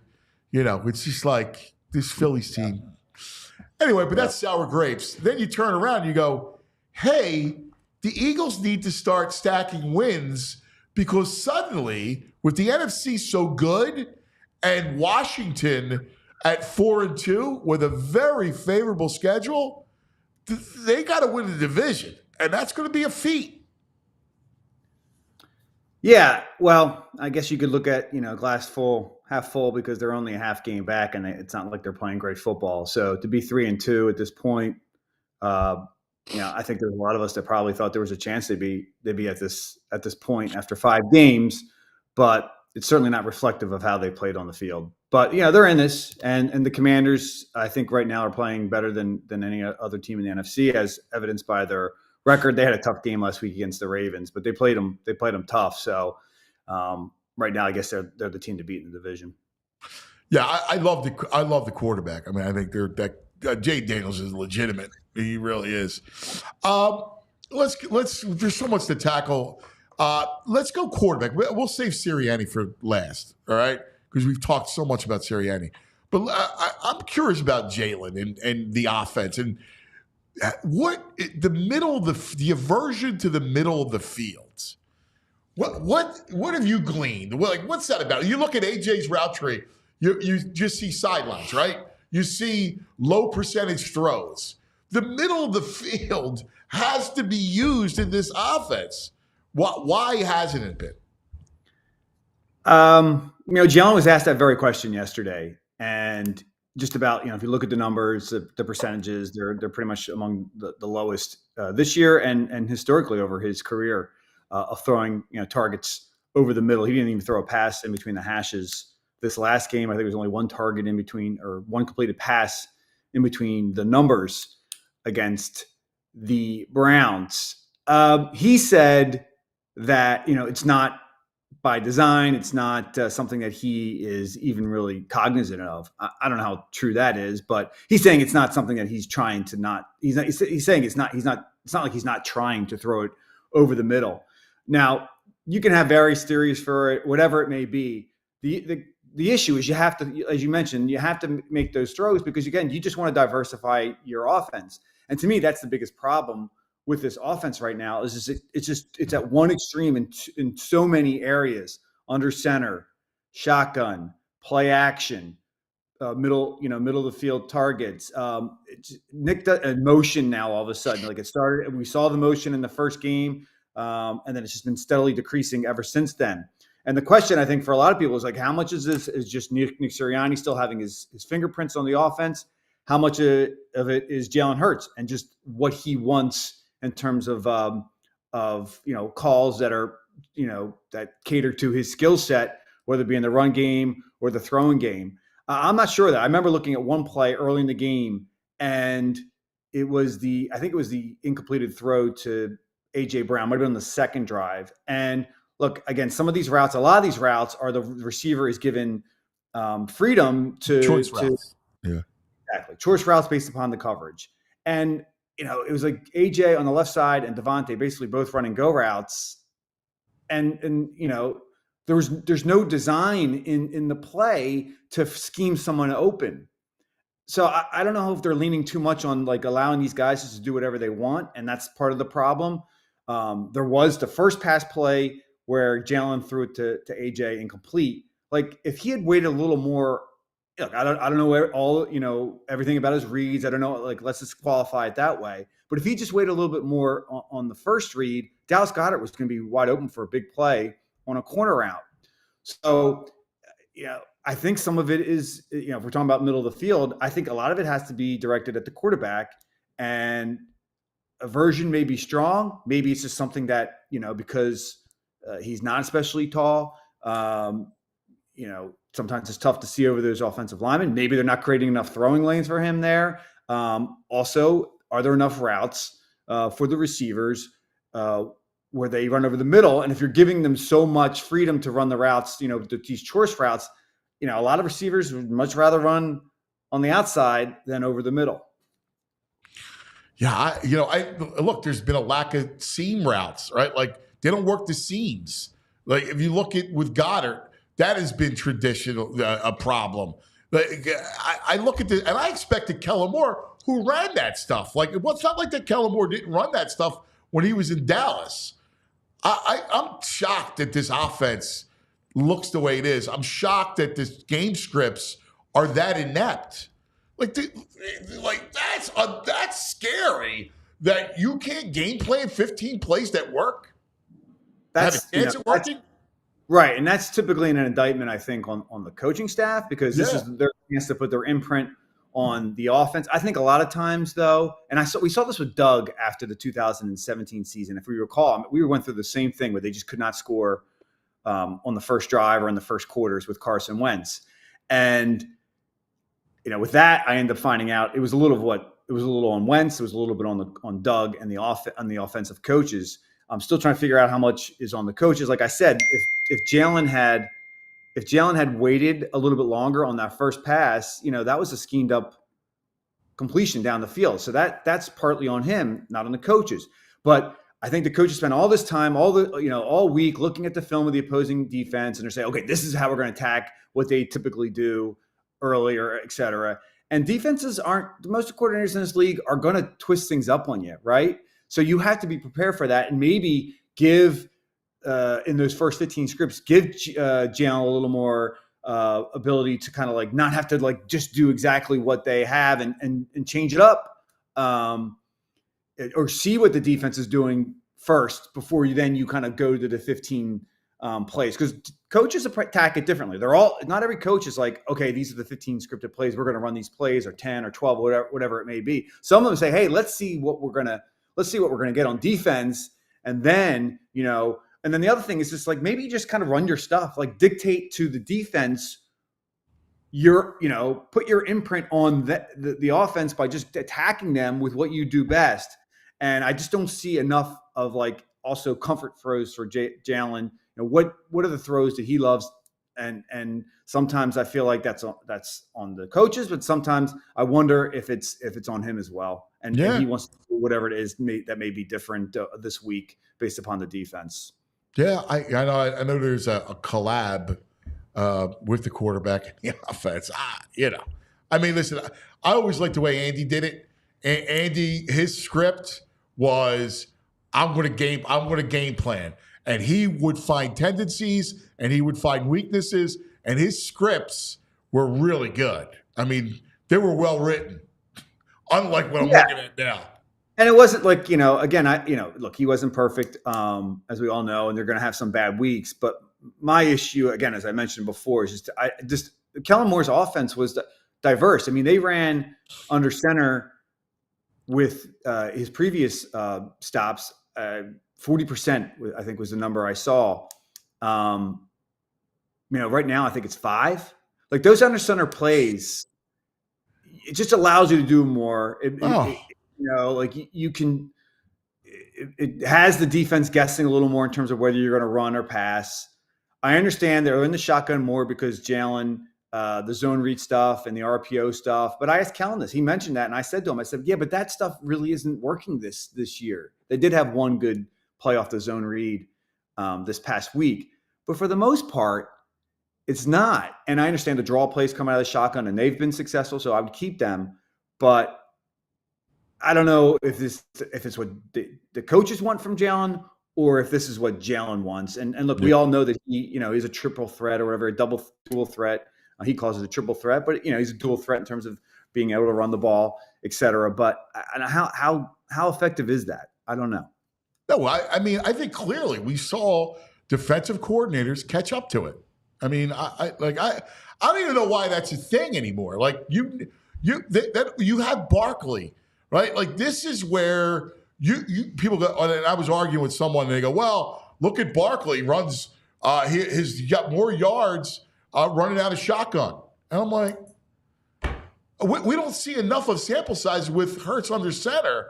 And just because he broke off a couple runs, which skews the average. Are you kidding me? You're going to tell me that Barkley, who is by nature a downhill runner, wouldn't have success? Come on. With this offensive line, running behind Lane and Becton? Yeah. And look, you and I are both pass first guys. Pass first and run when you get ahead. Yes. And certainly mix in the run as well. But right now, I think Saquon, look, you have AJ, you have Devontae, you're going to throw the ball. You're going to want to throw the ball. Saquon is certainly the best running back they've had, so maybe lean on him a little more. But you are right. I don't think I think what the Eagles will say about the zone read stuff out of the shotgun, they're saying that okay, the threat of Jalen opens things up for Barkley a little bit, but I'm not seeing that as much. I don't think defenses are as afraid of Jalen running the ball. He looks fine. Last year he certainly looked like the knee was bothering him, and maybe coming off the ankle surgery as well. He just wasn't as explosive. He did look explosive, especially in this. I think it was the Atlanta game, the game they lost. But his strength as a runner a lot of times is just like carrying guys and bowling guys over and using his strength. I don't think he's as much of a speed threat now, and I don't think it's as big of a threat. Just run a tradition. You can run the traditional offense with Saquon and still have him be productive on the ground. Yeah. Where's the there's no inside slants. There's no, we want to go down the field. Where's the deep posts? Like all that stuff, I just don't see. It's weird. Their offense, and we're happy to the motion. Like that's the other thing. Like I don't get it. I'm looking at this offense and I'm going, this offense should be so much better, and it just doesn't look good. Yeah, we mentioned the motion earlier. Like I think in the first game it was like around 60%, and then when Jalen when there was motion, Jalen's numbers were great. I don't know what they've bore out over the next several games, but I do know the fact that the motion, pre-snap motion at the snap hasn't been there as much. Tried to get an answer. Nick Sirianni says that it's just, it's based upon that week. It's too small of a sample to say this, that, or the other thing. But I know that's not really what Moore has done in the past. So is it Nick or is it Jalen? I lean a little more on what I think Jalen's comfortable doing. Yeah, I agree with you. I hear that the Nick thing is not, I mean, you tell me, but I hear that, this is just kind of, I'm going to take bullets for every play that went sideways, that he's throwing himself in front of the bus when he really is nothing to do with that stuff. Right. Certainly when he said he called the defensive play that, whatever it was, Nick Fangio clarified that the other day. He said, "Oh, he may make a suggestion," and in that case, he said, "Look out for this," or whatever it is. But he's calling the plays. Kellen's calling the plays, and Nick doing that is admirable. Yes, he wants to take accountability. My thing is though, it just messes. It just you're like again. I love all the information, although my problem is the information isn't really kind of exactly accurate that he's giving us. So what it does end up doing is it forces us to ask, he puts his coordinators on the spot because we have to follow up and ask them the questions. And I'm sure they don't really appreciate that. And it just kind of creates this perception that things aren't being run to a T. And typically head coaches want to do that, especially publicly. Not to go back to Andy Reid. I mean, a lot of the coaches, that's the way they handle things. Nick is secretive about a lot of stuff, but it seems like when he's unhinged and typically it's after games, he'll say a whole bunch of stuff. And that's certainly how I felt about that press conference on Sunday. Well, let's talk about that for a second now that we brought it up. And you're as close to anybody. Jeffrey Lurie could not be happy what transpired. The fan interaction, the press conference. The next day, people on ESPN calling him a clown. I mean, Jeffrey, when it comes to, especially from the national media and around the league, that's when he kind of his ears perk up. Yeah, I would agree with that. He doesn't care really as much about what Philadelphia media or fans think. I mean, he cares, but he cares much more about how things are viewed nationally and more so how they're viewed around the other teams in the league, and how the other his colleagues in ownership and certain members of the media that he has relationships with. I think that is probably a little more of how he views it more negatively. But what I will say is, and I did a whole podcast episode about this week, is that, having been around Jeffrey a long time and knowing people close to him and talking to people in the organization, he cares about that and certainly the optics of it, but he cares more about the product on the field and what Nick is doing that is either helping or hurting the team, specifically on the offensive side of the ball. Now that obviously is just how they're not functioning at a high level right now, and that's certainly bothering him. And the other thing is this: when Nick does get loses his control a little bit with officials, and he has said as much. He's worried about that, and not just that, like, okay, he could potentially get a penalty or thrown at him or something like that. It's like, and look, I have sources in the officials. He is not well liked. Yeah. It's just fine, I guess, but like, they're not going to give him the benefit of doubt if he just reams and mother F's guys all the time. And I think I know for a fact on Sunday he had to be shut down, or because he was close. He was this close to getting a flag. I was told. Big Tom had to kind of like step in a little bit, and then I guess he had to kind of cool the ref. And I was like, do you need? Like I said this on the podcast. It's like Dom's role as chief security officer is mainly to kind of protect. Not mainly, he's got many other jobs, right, but like on game days is protect the head coach from outside influences, not to protect the head coach from himself. And that's really what he's doing. That's why they kind of changed his title or added the title as an assistant coach or coach, whatever it is. So it's a little bizarre. And it just kind of on the outside looking in, and actually kind of looking in a few occasionally when I can talk to people in the building, is like, it's just, they were embarrassed by what had happened in that circumstance, and certainly the way Nick handled the final minute of that victory.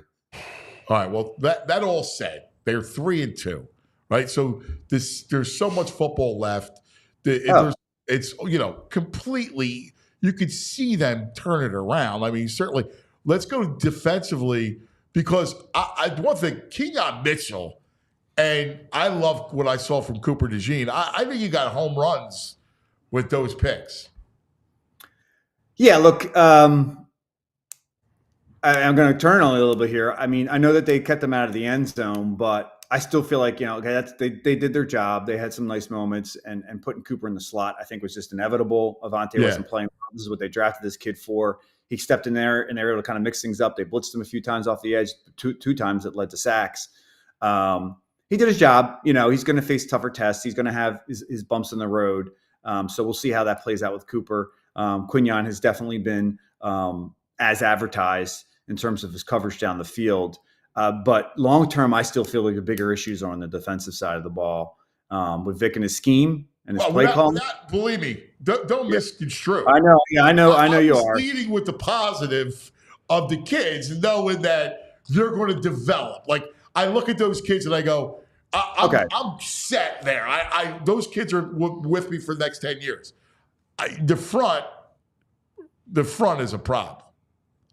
Yeah, I mean, and then Nakobe's been a big problem too as well. Nakobe Dean. What happened to him? How can he not tackle? I don't understand all the missed tackles. I mean, he's tackling air half the. I mean, what is going on? I don't know. It looks like guys are just in their heads. C.J. Gardner-Johnson, same thing. There was a play on that big pass play in the fourth quarter when he kind of almost took a step back in the open field. They're afraid of missing, and I get that. But that's just not the way they want them playing. They want these guys to be aggressive. Look, you're going to miss tackles in space. It's going to happen. You're going to miss tackles behind the line or even at the line. Like, as long as you're swarming toward the ball, and I think that's the issue. It doesn't seem like guys are swarming. They did early, and then even up to the Saints game. Last 2 weeks, not as much. But yeah, the front. There were some positive signs. I thought Nolan Smith flashed a little bit.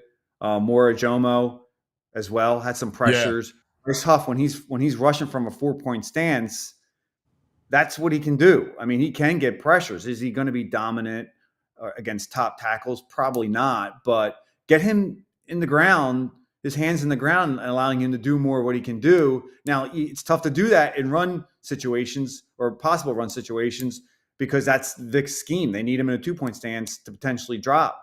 Or to set the edge against the run, but that's that goes back to the evaluation and the personnel department and why they brought him in here. So in some cases, it's like, are guys the right fit for the scheme?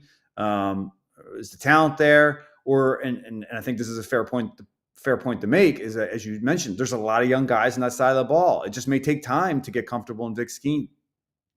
What are you looking at the tackles? Yeah, it looks like it's going to be Fred Johnson for Jordan Mailata. He took at least the parts that we were allowed to watch in practice. He took the left tackle reps there in the individual drills. I guess it's possible they put, they just kind of threw us for a loop there. And then when the team reps happened, they slid Mekhi Becton over to left tackle and maybe had Tyler Steen in his spot at guard. I think it's going to be probably Fred. And hopefully I'll find out later this week what exactly it's going to be. I think with Mekhi, and he said this himself, he's like, I don't know if it's necessarily riding a bicycle. It's the only position you played up until this year, but he said he would like to have a full week. Now, if he gets a full week's of practice reps, then he may be ready to go. I thought Steen did pretty well when he had to jump into that role when Mekhi left in the Saints game. Maybe your better combination is Mekhi at left tackle and Tyler Steen at guard versus Fred. Because, I mean, Fred, I give him a lot of credit when he's had to come in under, mid-game, and he hung in there against Myles Garrett on a couple rushes. But over the course of the game, as we saw in Tampa, he's gonna break down a little bit, and this is gonna be a difficult test. You got Brian Burns. Yeah. Brian Burns. You got, Dexter Lawrence is, obviously he's not going to rush much from the outside, but that's going to affect the entire unit because they're going to have to devote additional resources to stopping him. He's been that dominant inside. This is an interesting matchup. So let's go to Saquon. I was talking to Paul Schwartz yesterday, my old colleague in New York, and he was talking about, listen, he's like, make no mistake, this is a big freaking deal. Like, Saquon loved New York. He feels a certain way about that franchise and what they did. And this is a big deal for the fans, for the Giants, for Mara, for obviously for Barkley. What have you? I'm sure he's been pretty quiet. I know yesterday, but what do you kind of feel about it going in? Yeah, I mean, Saquon has handled the way you'd expect him to handle it, trying to kind of like tamper down, the fact that he's going back there. He's been asked about it a lot, so it's pretty hard for him to avoid the Really? topic. He's coming at him from people being asked about it in New York, obviously here in Philadelphia, but a lot of his teammates have been asked about it. I mean, certainly, I think deep down, obviously, he wants to go out there and perform well. There's no doubt about it. This is, again, it has this whole kind of other element to it because this is a team within the division that you're able to take essentially their best player, and he's been really good. Last week, not so much, but for the most part, Saquon's been, I think, one of the Eagles' better off-season signings. So, but the Eagles have to be careful. Like, don't make this kind of a grudge match. Don't make this kind of focus too much on like, oh, we got to give him his touches just to prove something, or for him to allow him to prove something. But he's Saquon. You're still going to give him his share of the workload on the offensive side of the ball. So it should be interesting. I mean, he's going to have some juice. I did a little interview with him ahead of this. It wasn't really a lot about the Giants stuff, but we talked about, because I just want just playful stuff about the first time I saw him against the Eagles in 2019, and that game at MetLife. And like, I don't know if you remember that, but the Eagles had 15 minutes tackles that game. 12 of them were on Saquon. I mean, he just was like, I was like, this guy's another. I remember the game like it was yesterday. Yep. Ooh, I mean, he still has that in him. Maybe not as much of like a video game joystick kind of video game character, but he has obviously that ability. So, and especially on that turf, he's had some amazing games in MetLife. So it's not like he's not going to feel comfortable playing there. It was weird. Last week, he missed a couple cuts. Like there was he ran into his lineman twice. Yeah. I thought there was one where he should have cut back to the right. There was one where he kind of missed the hole, which is never him. I mean, he's usually locked down. Yeah. And that's one of the things that, the Eagles, one of the reasons why they brought him in here, because they felt like DeAndre wasn't maybe capitalizing on what the offensive line was doing in terms of opening holes. And Saquon not only can do that in terms of going where he needs to go, but also just like yards after contact. Yeah. And you give credit to the Browns. I mean, Myles Garrett, he may not have gotten a sack, but he had some plays against the run. He dominated the whole game without having a sack. Like he was exactly. He was ridiculous. They had to put so much attention on him. So I don't want to take too much away from what the Browns are doing, and they were certainly keyed on stopping. They did different things up front. They had 5 guys on the line, a bunch, because I think they knew what the Eagles were going to try to do there in terms of the run game. But looking at the Giants, statistically they have not been good in stopping the run. So there's certainly an opportunity for the Eagles here to just kind of ride Saquon. Obviously, mix it up. Throw the wrinkles in there in terms of what their tendencies are. Stout is great at doing that as well. But I think Saquon is going to get his. But you mentioned the run stuff. The biggest mistakes that he made was just not running out of bounds, not picking up the first down on that play, ran out of bounds, and then not picking up the blitz. Hey, Jeff, special teams seem to be an issue off and on. It feels like every game there's a play or a flub. I haven't seen Michael Clay talk at all. Has he addressed it? From your perspective, does it look more like a scheme issue? Has he had a lot of roster turnover where he's got new guys on special teams? Like, what do you think the issues are?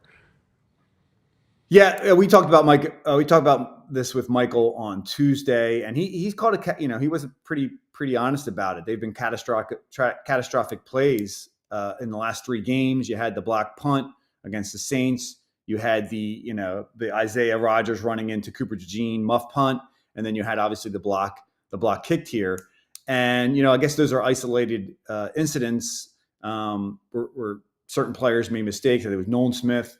Isaiah Rodgers was the next one, clearly. And in this case, Myles Garrett made a freakish play.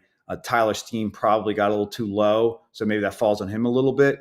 And it was obviously that low trajectory of a 57-yard kick was set up by the fact that Jalen Hurts got sacked on 3rd and 1, and not a great call. But in terms of the special teams, I mean, sometimes you got to look at the personnel. They have a lot of young guys, so that probably factors into it as well. They've had some other good moments on special teams, but like you make one mistake, it's going to stand out. And that's what we've seen these last 3 weeks. So, yeah, I mean, I think a lot of that falls on coaching. And, while Mike had a great year, especially teams units had a great year, in the couple of years prior to that, people wanted him fired.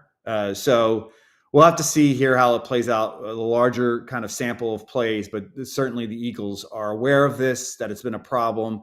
And Michael Clay knows that he's got to get this cleaned up. Hey, what do you got for this week's podcast? Well, you just dropped the one. I did a Q&A with Saquon. We talked about the whole Nick Sirianni incident and, what I'm hearing and certainly how Jeffrey Lurie views it. And then next week, I got Quinyon Mitchell interview. And then a lot of it will just be based upon what we see off this game. It's an important game. I mean, it's a tough call. I don't know. I haven't made my pick yet, so I don't know where I'm leaning. I feel you. It's a tough. I think they'll win. Andrew Thomas is a big loss. He's their best player. I know you get Neighbors back, but I think losing Thomas. I think they better eat. That front better make a difference this week. Yes, I mean it's got to be on these edge rushers to capitalize on not having Thomas. And I think Sweat's been fine, and BG certainly when he's been out there he's been fine. But Huff and Nolan Smith, while they had, I think, better games against the Browns, they need to be more productive in rushing off the edge and need to take advantage of that. But you mentioned Thomas, the Eagles are down Mulata, so pretty close to canceling each other out. Except the rest of that line for the Giants isn't as good. Like I need Jalen Carter to dominate inside, man. I need a Jalen Carter game. Yeah, we've kind of only seen like one, I would say, quote unquote, Jalen Carter game. He played pretty well this past week. Yeah. He's got to get used to getting doubled as much as he is and not letting it affect him as the game progresses. Yeah, great point. Jeff, great stuff as always, brother. Always love visiting with you. You're the best. Thanks, Ant. Talk to you guys soon. There he is, Jeff McClane from the Inquirer. Fun conversation as always. All right, let's talk about a couple things, shall we? And then we're going to go to the man, the myth, the legend. There we go. Parks Casino. We were there last night, Andrew. How about it? Wasn't that a lot of fun last night? Great time. Love that place. Yeah, that place is, we're right by the sports book and, looking at the whole thing, all the action, people having fun. And next week we do the Noodle House, dude. Oh, I can't wait. What? I might come up for that one. Yeah, you got to come up for that little Noodle House action. Hey, they have everything there. The Excite Center at Parks Casino is fantastic. Parks Casino, this is how you win. Pennsylvania's #1 casino, so close to anywhere. Street Road, exit off at 95 in the P8 Turnpike. And I tell you about that Excite Center because it has been one of the great places for concerts and comedy. I mean, the best comedians, the best musical acts you can find at the Excite Center. Tickets on sale right now, October 24th, TLC. Don't go chasing waterfalls. Please stick to the rivers and the lakes that you're used to. October 25th, Michael Blaustein. November 1st, Invincible, tribute to Michael Jackson. Nice. That was good. Frazier, between the two of them, they got it covered, JP. November 14th, Ezra Ray Hart, the lead singers from Sugar Ray, Better Than Ezra, and Tonic joined together. If you could only see the way she loves me, maybe you would understand. Why I feel this way. December 6th, Patti LaBelle. I tidied up my point of view. I got a new attitude. And December 14th is comedian Eric D'Alessandro. Enjoy dinner and drinks before the show at Liberty Bell Gastropub, the Parks Grill Steakhouse, the Bamboo Noodle House, like we said, parkscasino.com for tickets for all shows. Parks Casino, this is how you win. Got to be 21. If you have a gambling problem, call 1-800-GAMBLER. My man, Brett Michaels must have sold out. Yeah. I don't mention that anymore. No, he's out. That's right. All right. Let's go, Weekend Warriors. Join me with aches and pains. All right. Joints aching, hands cramping, back out of whack.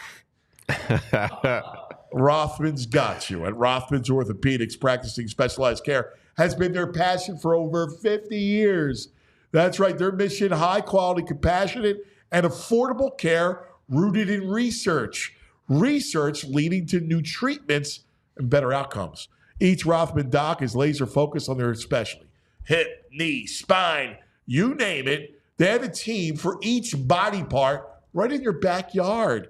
It's amazing. You can cross over the defense, drain those jump shots, root for our teams like no other fans in the country. They are Rothman Orthopedics, and they specialize in you. All right? For more than 50 years, Rothman has participated in thousands of groundbreaking research and clinical trials with the goal of advancing knowledge, developing treatments, improving outcomes for the benefit of their patients. I love them. All right? I'm a patient. I think they're fantastic. Rothman Orthopedics specializes in orthopedics and you. Visit rothmanortho.com/PHLY to learn more and make an appointment today. All right. Always look forward to the Meat Locker. Who doesn't? Meats. Brought to you by Primo Hoagies. Even my vegetarian friends get excited about this segment. Well, let's face it. It's because of this man, Baldi.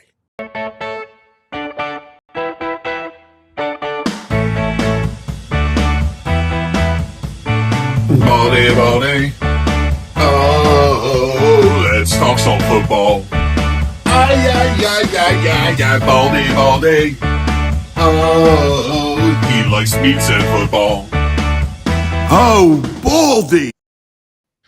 It makes me laugh. People were talking about, first of all, the hat looks good. Yeah, it does. Let's go. The hat looks great. Although he's got Giants blue and red on. Listen, Baldi's impervious to all that stuff. All right? He's about it was 38 football. degrees. Because it was 38 degrees this morning at 5:45 when I left the house. Football. I just covered it up a little bit. That's all. Yeah, no, you're fine. Listen, you're fine. All right, I tell them that when it comes to football, you are about the sport. That's who you are about. There's no other things. No, because look, there is the entertainment value to this game, and there is entertainment, and so you have to consider that. But otherwise, this is like a 6-month. This isn't a hobby. This is a 6-month addiction that you just get into it and rip it apart every single way you can. Yeah. When you break these games down, you look at the good and the bad of some of these games and what shows up week to week. Because if you're not working on fixing the issues in your team, you're going to, in this league right now where everybody's already separating, you can already see 8 playoff teams kind of develop right now. And you see some of these games are really lopsided.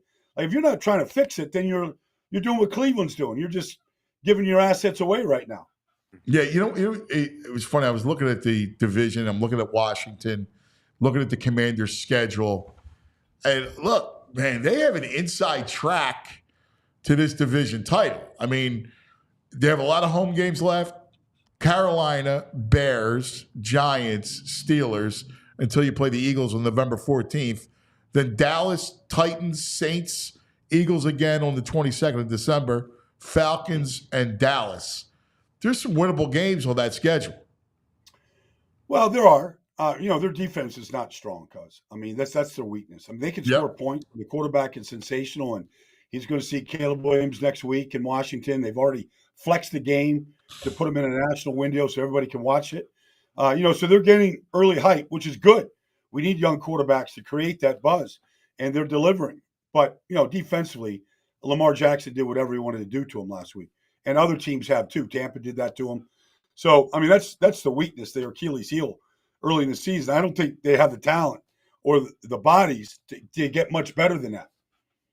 So if you're going to handicap the division, you still make the Eagles the favorite?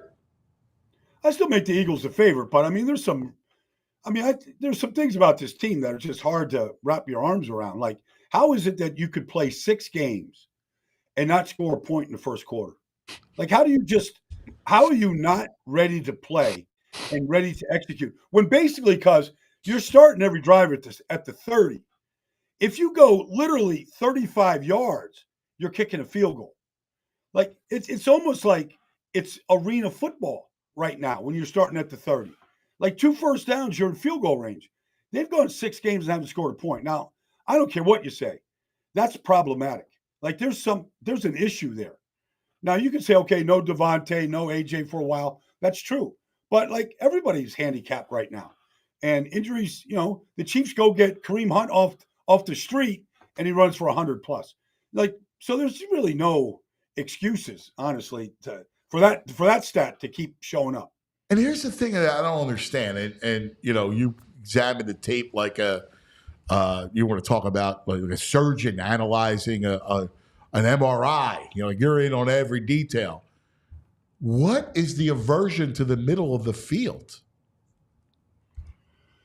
Well, look, the quarterback has a lot of input to this offense. And so, with A.J. Brown, I mean, he runs dig routes and in-cutting routes as well as anybody in this league. He can separate from anybody, and he's a beast in there.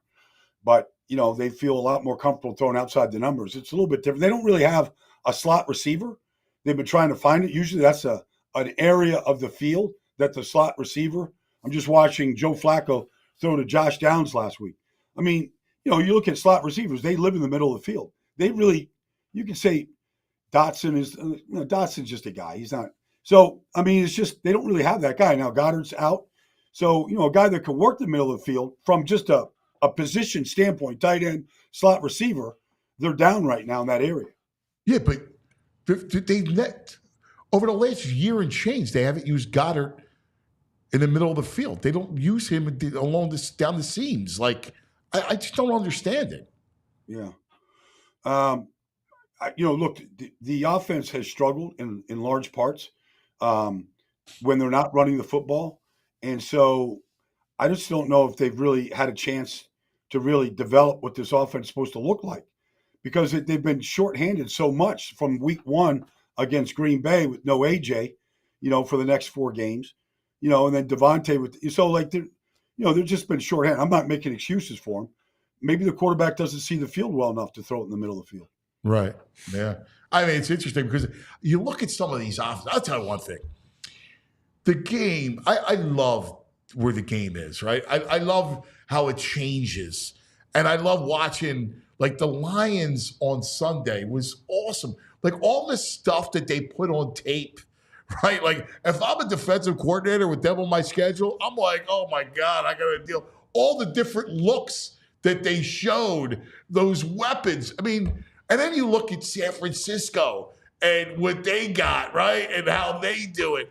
I mean, look at what Tampa's doing. I mean, there's so much, like, interesting football out there. Well, if you just take Detroit, I mean, look, Philadelphia leans on the tush push to get their yard. Detroit just lines up and knocks you the hell off the ball. Kevin Zeitler's been in this league 13 years.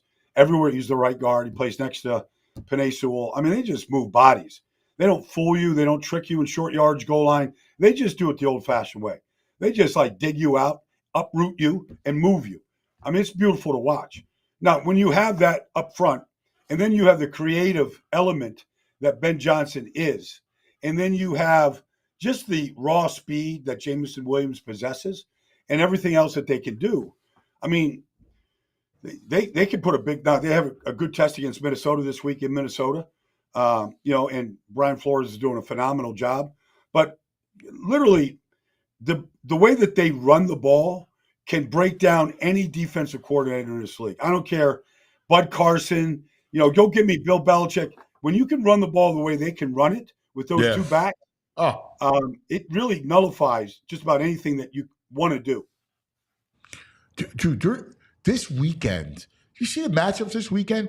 Freaking awesome. First of all, it starts in college, right? On Saturday, Texas. This is going to be Texas and Georgia, Alabama, Tennessee, and then you got Lions in Minnesota, which is awesome. San Francisco. Oh my God, Chiefs, Niners. Baltimore, Tampa is a great game. It is. Yeah, big game. It's great football. We've got this Detroit Minnesota game is for first place in the NFC North, where everybody has a winning record. Everybody is plus in the turnover ratio. Nobody's taken away more than the Green Bay Packers. They got 17 takeaways in 6 games. like they're going to set a record if this stays up. And that's a credit to the new defense coordinator up there, but everybody in that NFC North. So these NFC North games are going to be huge right now. So where are you going to be headed? Where they got you going? I'm getting on a big bird to go to San Francisco this afternoon. Wow, you're doing the Chiefs and Niners. Here's something that's interesting. That's fantastic. It's an interesting nugget. Fox started doing football in 1994. So this is the 31st year of doing football games. It's the first time that they've ever had a Super Bowl rematch. Brady's going to be out there with Burkhardt. They got their A-team out there. But Fox has never broadcast a Super Bowl rematch in 30 years. So it's the first time they've ever got that. But this is, it's Andy, after a bye, he's 21-4. Nobody tinkers. Like, he doesn't. 21-4. That's outrageous. Yeah. Well, I mean, it's Andy at his best. Give him 2 weeks, get ready for a game. Any game. And like, he's just going to come up with gadget plays and concepts and things that haven't been on tape yet. Like, nobody's better than, you put him in the office late at night with some snacks and let him go to work. Like, he's going to come up with some stuff. And then if you combine that with Bags doing the same thing defensively. Well, it's true. He loves the snacks. Yeah. He loves the snacks. Listen, I love snacks when I work. First of all, snacks are good. Like, if you're bearing down, you want to do an 8-hour. Yes, I agree. I only laugh because Fraser laughed. Right? Like, that's the snacks. Yeah. Andy isn't getting a little cup of Haagen-Dazs. No, he's got Tomahawk steaks. Just a big old container of Haagen-Dazs. Anybody can eat a cup. Big old container of Haagen-Dazs. Come up with new ideas. You're scooping. You're scooping right now. Paul, do you remember we had a baseball manager here, Gabe Kapler, that would put ice cream in his mouth to taste it, then spit it in a bucket so he wouldn't get the calories. I didn't understand anything about Gabe when he was here. No, he was the anti-Baldi. Yeah. But there was nothing in common. Baldi's on a bamboozle. What's your snack of choice? I like any kind of a nut. Peanuts, roasted peanuts, walnuts, cashews. Like, I'm a nut guy. Pistachios? Pistachios. Yeah, I like the pistachios that's already been, seeded. Yeah, you gotta work I don't want guys. to Come spit on. out. The I don't want to shells. spit out shells, do the baseball thing. Like, that's too much work. Do you throw a little dark chocolate and nuggets in with the nuts? Oh yeah, like I got my own trail mix. Yeah, I put all that stuff. Yeah, that's my favorite snack. Granola, raisins. I mean, I'm just putting all that stuff in. I'm going to work on it. Well, it's good because, all the time you spend analyzing film, it's nice to have a nosh. Well, that's true, but here's the thing: like, when you decide to become a carnivore, like I decided to become a carnivore last August. Right. Literally, the urge to snack goes away. It's unbelievable. Interesting. Like, I don't snack. I really don't snack anymore. I'll eat some raisins and nuts, whatever, like every once in a while. But otherwise, I don't have any urge to snack. It just whatever fulfillment I get from eating meat takes everything else away. The meats. All right, what was for breakfast today? I had my buddy Will downstairs working a grill here at NFL Films, and it's a Baldi special, but it's the same thing every day. As soon as I walk in, Will just looks at me and goes, "I got you, Baldi," no matter who else is in line. So it's a cheese omelet, all right, 4-egg cheese omelet with bacon and sausage. All right, Yeah, That's great. That is good. I'm in on that. Now, what was yesterday for dinner? Like, what did you do? So you ate your omelet? My chef here is a guy named Emad.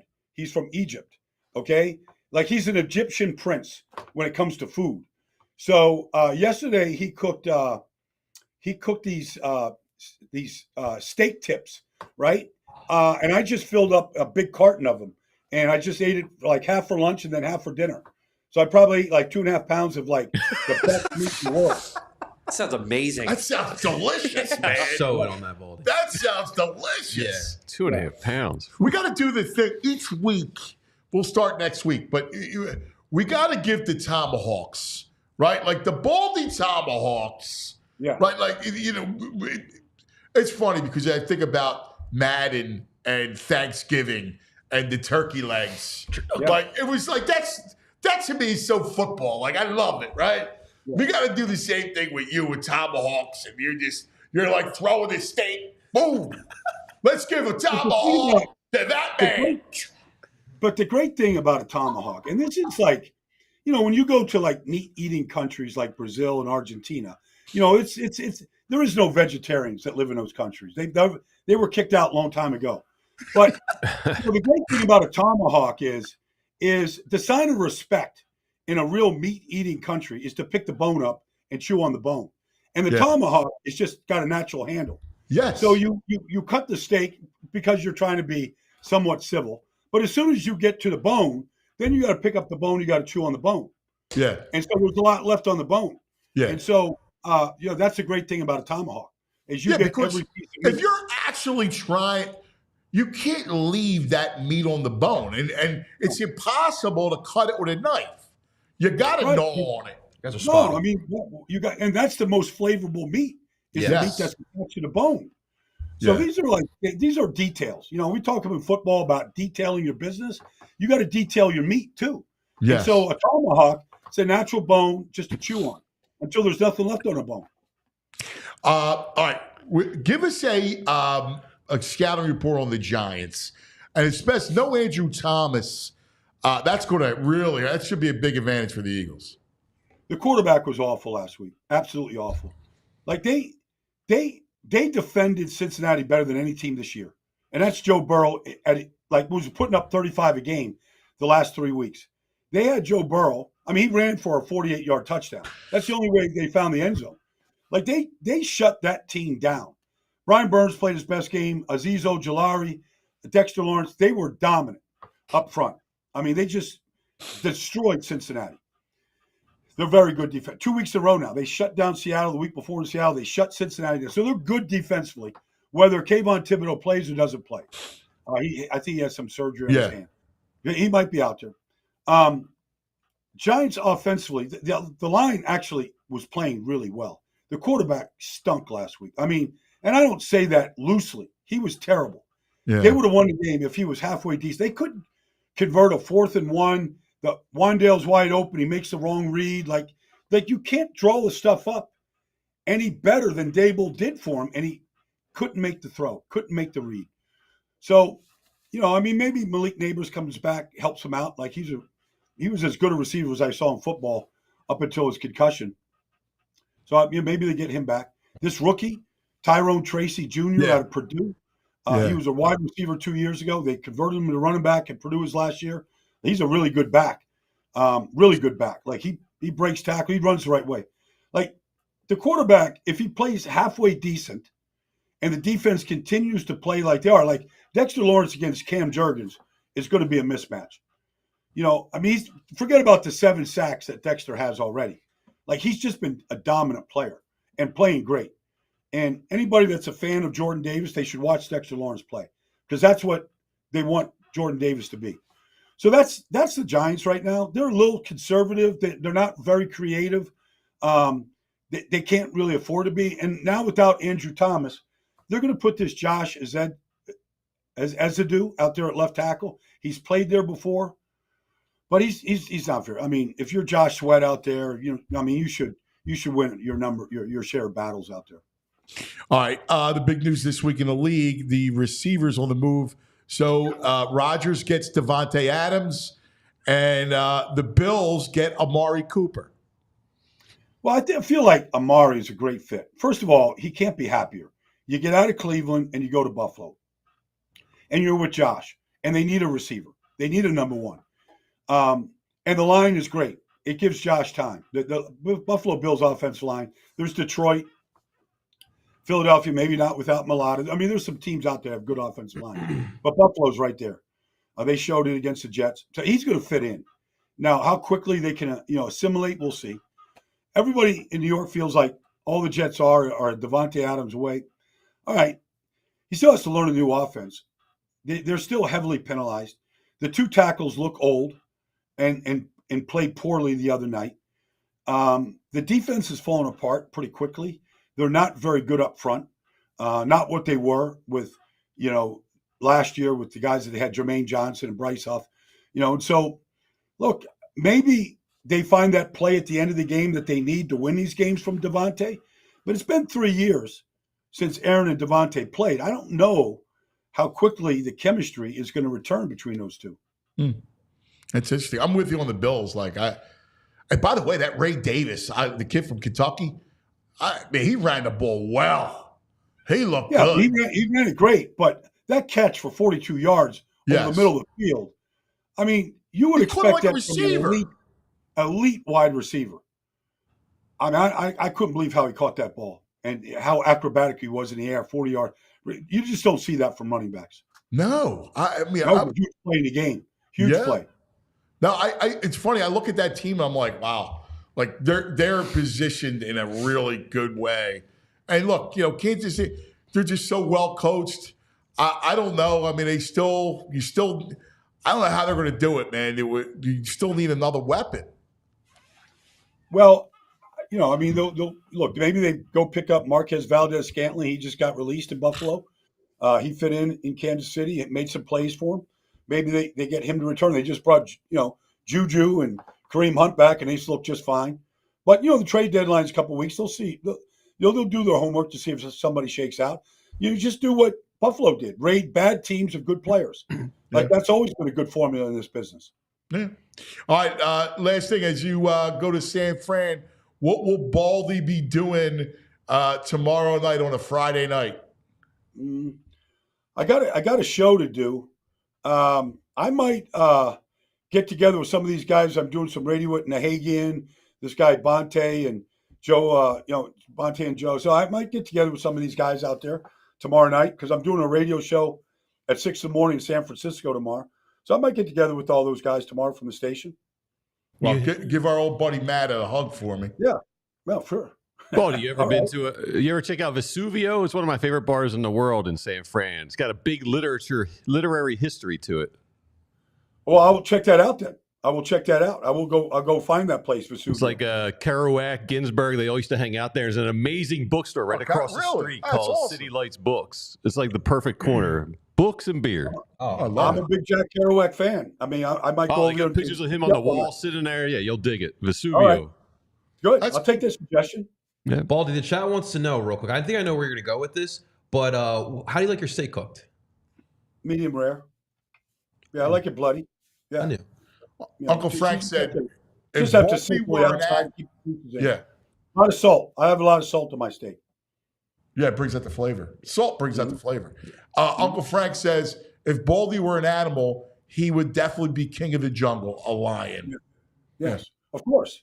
I mean, the lion, in the world of evolution, the lion has been at the head of the food chain since the beginning of time.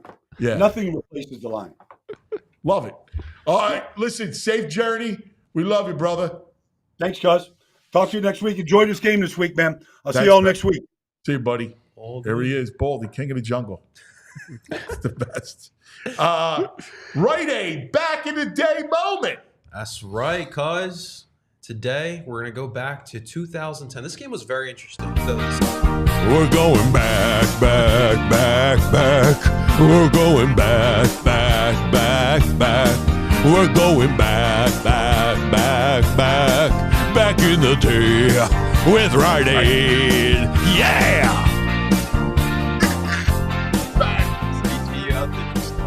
All right, we're going to go back to October 17th. This day in 2010, the Eagles defeated the Falcons 31-17. This one was memorable. Well, I don't know, depending who you ask, but this is one where Dante Robinson knocked out Deshaun Jackson in the middle of the field. Ooh, but nice shot. This season was interesting, especially this part of the season, because there was a little bit of a QB debacle. Kevin Cobb, Vic. I remember it. So it was I was covering it. I remember it. And also, Kenny Albert, Daryl Johnson, and Tony Saragusa was on the broadcast. Okay, there we go. That's right, the goose. Yeah, During the party.